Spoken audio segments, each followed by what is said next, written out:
Again, Doppler is the backbone of echo. You know, we cannot discuss any major topic in echo unless you have a background of Doppler. So, again, we cannot go into diastolic dysfunction because you need some knowledge of Doppler. We cannot fully analyze valvular disease because you need some background uh, of Doppler. So what we're going to do is look at the Doppler effect. And again, the Doppler effect is what I've been telling you guys is if you have a moving source of sound, say a car and the horn is going and you are standing still, when the car moves towards you with the horn going, you're going to perceive the frequency of that horn to be high, to be increasing. And then as the sound moves away from you, as the car moves away from you, you're going to perceive the frequency of that sound to be decreasing. Okay? So when the car is coming towards you and the horn is going, you're going to hear the horn getting louder and louder and louder. As soon as it passes you, you're going to hear it getting less and less and less. So that's essentially the Doppler effect.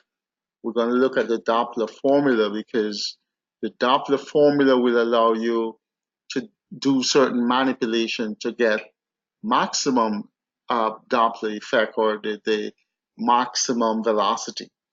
We're going to look at spectral recordings and show you why you'll get some recording on top of the baseline and some recordings below the baseline. So we're going to go into that. And then the three main Dopplers that we're going to look at is pulse wave Doppler, continuous wave Doppler, and as we mentioned before, color flow Doppler is a form of pulse wave Doppler. So we're going to look into that as well. All right, so those are the topics we're going to cover.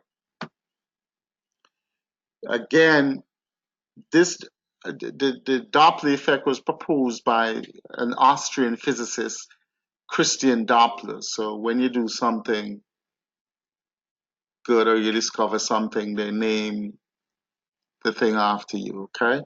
So in 1842, he made the analysis. And so if you say you're right here at this red marker, okay? If the sound is coming towards you, say you're right here and the sound is coming towards you, you can see that the wave is bunched up, okay? So you have a lot of wave cycles in a short distance. So we say the frequency is increasing. So this is a graphical representation of what we're talking about. The frequency is increasing when the moving source of sound is towards you. When it moves away from you, you can see that the cycle length gets longer and longer and longer. So the frequency is decreasing. And this is one way of representing what's going on. Okay? So the Doppler effect. So again, when an object is moving towards a transducer, so now let's apply this to ultrasound. When an object is moving towards a transducer, the frequency observed is higher than the transmitted frequency. So when you're doing your ultrasound, and you say you're using a 2 megahertz, transducer, that frequency in the transducer is not gonna change at all. The frequency is not gonna change. However, if something is moving towards the transducer, then the frequency is going to be perceived to be increasing. And if something is moving away from the transducer, the frequency is going to be perceived to be decreasing. So structures can be moving, you know, some heart structure can be moving towards the transducer, and some heart structure can be moving away from the transducer. Remember, the valves move, the muscles move, the blood flow. So all sort of stuff is going to move towards and away from the transducer. Okay? When an object is moving away from the transducer, the frequency observed is lower and the transmitted is lower than the transmitted frequency. And again, when we look at this here, just highlight, so your hair, when it moves away, the frequency gets less. So you can see this, it's not as bunched up. So remember, when we talk about frequency, you always have to remember what you were taught before. Frequency is the number of complete cycles per second.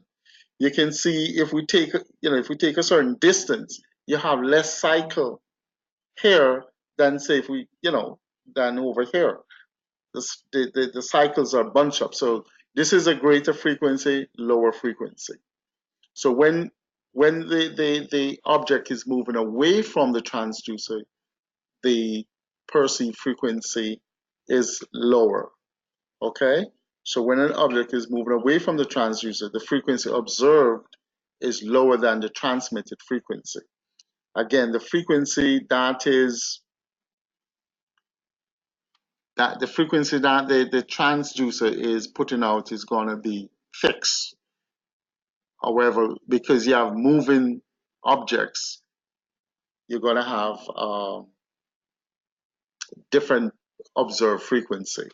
So in the formula, the Doppler shift is denoted by delta F. The received frequency or the observed frequency, same thing, FR, and the transmitted frequency is F naught. So the Doppler shift is equal to the received frequency minus the transmitted frequency. And this is the formula for it. So Doppler shift is 2 times F naught, where F naught is the transmitted frequency over V minus the cosine of theta. V is the velocity of the blood. The blood does move. And C is the velocity of sound in blood. Remember, we've been teaching that the velocity of sound in soft tissue, is about 1540 meters per second. Velocity of sound in air is about 331 meters per second. So the velocity of sound in different media is going to vary. And then the angle theta is the angle that the ultrasound beam makes with the moving structure. Okay? So if you want to look at it like this, okay, so you have your probe here. If the red blood cell is moving towards the transducer, then the received or the observed frequency is going to be increased. So you see it bunch up, you have a lot of wave, you have a lot of cycles, so it's bunch up because the frequency is going to increase, as opposed to when the red blood cells or any structure that's moving away from the transducer, the receive or observed frequency is going to be less, and we depict that by showing less of complete cycles. Okay, so if you want to show high frequency, you just bunch up the cycles. If you want to show reduce frequency, you space them out, so you'll have less complete cycles per second or per whatever time. So this is just another graphical representation of the Doppler shift when we apply it to ultrasound. Objects moving towards the transducer will have a observed frequency to be increased. Objects moving away from the transducer will have observed frequency to be lower or decreasing. So again, when you do an ultrasound of any structure, you're going to have your ultrasound probe. The ultrasound beam is going to come straight out, okay? It's going to be perpendicular to the surface of the ultrasound beam, so it's going to come straight. If you're moving structure, let's use the red cells. If the red cells is moving in this direction, then the angle between the ultrasound beam and the red cell is what we call theta, okay? And again, the formula is 2 times F naught. F naught is the transmitted frequency. This is a fixed frequency that the transducer is emitting, okay? And again, we say V is the velocity of the blood, and your C is your velocity of the sound in blood. Okay, so you have to, so V is the velocity of the blood itself, and C is the velocity of the sound in blood. And then your formula your formula looks like this, okay? Okay, so V is the velocity of the blood, and C is the velocity of the sound in blood, because the sound gonna travel at a certain speed in the blood, okay? And then cosine of theta, theta is this angle. If you guys remember your math, cosine of 0 is 1, and cosine of 90 is 0. So you're gonna get your maximum Doppler shift at cosine when theta is 0, because the cosine of 0 is 1. Okay, so this will be your maximum Doppler shift will occur at an angle of 0. An angle of 0 means that the ultrasound beam is parallel to the flow of the object or the red blood cells. Cosine of 90 degrees. So if your ultrasound beam is perpendicular to the moving red blood cell, then this is going to be 0, because the cosine of 90 degrees, cosine of 90 is 0. Okay? So you get maximum Doppler shift, maximum velocity when your angle is 0. So that is why when you're doing ultrasound, you have to make sure that the ultrasound beam is parallel to the moving structure. The only way you're going to do that is by imaging from multiple windows. You have to take pictures from multiple windows, because you don't know which one of the windows are going to give you parallel ultrasound beam to flow. Okay? So when we talk about the spectral velocity recording, we mentioned this before, but flow velocity towards the transducer is displayed as a positive or upward shift in the velocity.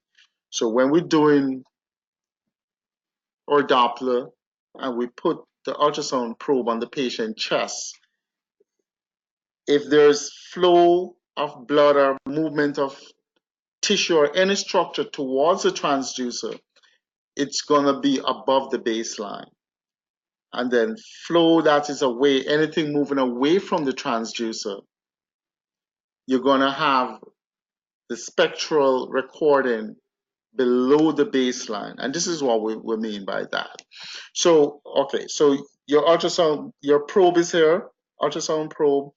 If if you have blood, say, let's use blood. If the blood is flowing towards the transducer, when you look at the spectral recording in the Doppler, it's going to be above this baseline. This is the baseline.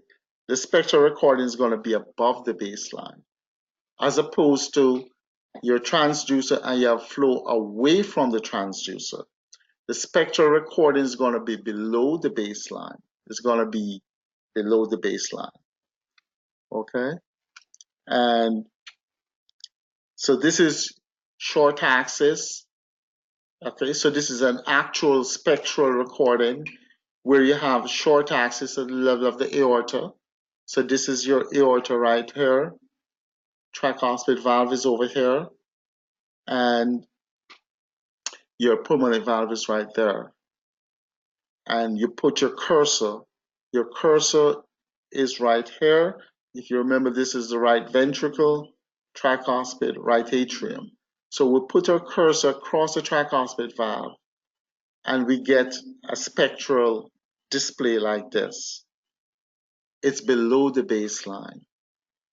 This symbol represents your transducer. Your transducer is right here.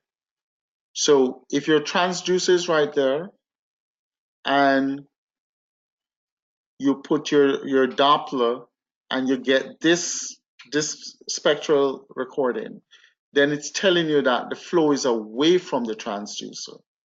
The flow is away from the transducer. So the flow is from the right ventricle across the tricuspid valve into the right atrium. This is what tricuspid regurgitation looks like. Okay? It's below, this is the baseline right here. This is the baseline. It's below the baseline because the flow is from the right ventricle across the tricuspid valve into the right atrium. It's moving away from the transducer, which is right here. Okay? All right. Again, your ECG is right there. And systole is from the onset of the QRS to the end of the T wave. This is a systolic flow, which is below the baseline, telling you that there is a flow from the right ventricle across the tricuspid valve into the right atrium. Again, this is what tricuspid regurgitation looks like. As opposed to this flow, you see that you have a flow above the baseline. Okay, so spectral recording, which is above the baseline. Your ECG is always right there. Everything we do in echo is gated. So this is a spectral recording which is above the baseline. Again, apical four-chamber view, cursor is right there. Okay, you can see your sample volume is right at the mitral, is the tip of the mitral leaflet. This is the transducer. So you always look for the symbol that represents your transducer. So you have a spectral recording above the baseline. And the reason for that is because when blood flow, it flows from the left atrium across the mitral valve in diastole into the left ventricle. We know that's the normal flow of blood from the left atrium across the mitral valve into the left ventricle in diastole. It's moving towards the transducer. The flow is moving towards the transducer. Hence, you have a spectral recording which is above the baseline, not below the baseline, above. But it's a diastolic flow. So you're going to have flow from the end of the T wave to the beginning of the QRS. End of the T wave, beginning of QRS. End of the T wave, beginning of the QRS. So this first envelope is what we call our E velocity, and the second envelope is our A velocity. And the reason why we get that is because when the mitral valve opens, there's a suction. Blood rapidly flows from the left atrium into the left ventricle. So we get what we call our E velocity. And then towards the end of diastole, the atrium contracts and force blood across the mitral valve into the left ventricle, and you get your A velocity. So you get your E velocity and your A velocity. The E is the initial flow in diastole across the mitral valve as soon as the mitral valve opens. And then A is when the atrium contracts towards the end of diastole. Okay? But you can see the spectral envelopes are above the baseline because the flow is from the left atrium across the mitral valve into the left ventricle. All right, and again, I showed you how to use the formula. If the angle is 0, if your angle is 0, then it's telling you that the flow is parallel. You're going to have your maximum Doppler shift, as opposed to if the angle is 90 degrees, you're not going to get any flow at all. Okay, so your angle theta is important. You want to make sure that the ultrasound beam is parallel to the flow or the movement of whatever structure. Okay, because at 90 degrees you're not going to get any flow. All right, so when an ultrasound beam is parallel to blood flow, theta is 0, the angle is 0, the flow angle. Cosine of 0 is 1, thus the maximum velocity or true velocity. You're gonna get the maximum velocity, it's a true velocity. When an ultrasound beam is perpendicular to the blood flow, angle theta is 90 degrees, and as I've been telling you, cosine of 90 is 0. So thus the velocity will be 0. So you're always gonna assess, when you're doing Doppler, you have to do your assessment from multiple windows because you want to get the most parallel beam to blood flow and hence the maximum velocity. All right, so we're going to stop here. You need to fully understand what we have just talked about, and then our next meeting will talk about the different types of Doppler.